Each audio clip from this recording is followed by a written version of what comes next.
ଟା ହଉଛି 100 ଟଙ୍କା। ଚଟା ଫାଟିଗଲା ତାକୁ ସିଲେଇ କରି ପିନ୍ଧିଦେବା। ନୂଆ ଚଡ଼ି କ'ଣ ପାଇଁ କିଣିବା? ଯଦି ଫଟା ଚଡ଼ି ସିଲେଇ କରିକି ପିନ୍ଧି ହେଉଛି ନୂଆ ଚଡ଼ି କ'ଣ ପାଇଁ କିଣିବା? ପଇସା ସେଭିଂ କରିବା ଶିଖ, ବୁଝିପାରିଲ? ଆମ ଓଡ଼ିଶା କ'ଣ ପାଇଁ ଉଦ୍ଧଉନି କହିଲ? ପଇସା ସେଭିଂ କରିବା ଶିଖୁନାହାନ୍ତି। ହଁ ପଇସା ଅଛି ଏଇଟା ଫିଙ୍ଗି ଦିଅ ଆଉ ଗୋଟେ କିଣିଦିଅ। ଓଡ଼ିଶା କ'ଣ ପାଇଁ ଉଦ୍ଧଉନି? ସେଇଥିପାଇଁ ଫଟା, ହଁ ଫଟା ସିଲେଇ କରିକି ପିନ୍ଧ। ଏଇଟା ହେଉଛି 80 cm ଚଡ଼ି। 80 cm ତାର କାମ। ଚଡ଼ିର କାମଟା ତମେ ଜାଣିନ କ'ଣ? ନା ଆଉ ଜାଣିନୁ ଆମେ।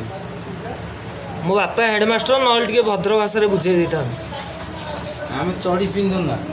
ଚଡ଼ି ପିନ୍ଧୁନ? ନା ଖୋଲା ଛାଡ଼ି ଦେଉଛ? ଯାତ୍ରା ଡାଇଲେକ୍ଟଟା ମାର। ଇଏଟା ହଉନି ବାଗ। କିନ୍ତୁ ଯାତ୍ରାଟା ଲଗେଇ ନଥିଲା ସେଇଭଳିଆ ଟିକେ କର। ଯାତ୍ରାରେ ମୋତେ ଲାଗୁଛି 70 cm ଚଡ଼ି ପିନ୍ଧିବାକୁ ପଡ଼ିବ। 70 cm ନ ପିନ୍ଧିଲେ ହେବନି। ନାଇଁ ତମେ ଯାତ୍ରା ଡାଇଲେକ୍ଟଟା କର। ଯାତ୍ରା ଡାଇଲଗ କ'ଣ? ମୋ ତ କଥା ଗୁଡ଼ା ଡାଇଲଗ ଆଉ ଡାଇଲଗ କ'ଣ କହିବି? ଯାତ୍ରାଟା ଲଗେଇକି କରୁଥିଲ ସେଇଟା ବହୁତ ସାଉଣ୍ଡ ହଉଥିଲା। ଏଇନେ ଯୋଉ ଯାତ୍ରାଟା ଲଗେଇକି ଡାଇଲେକ୍ଟଟା ମାରୁଥିଲ।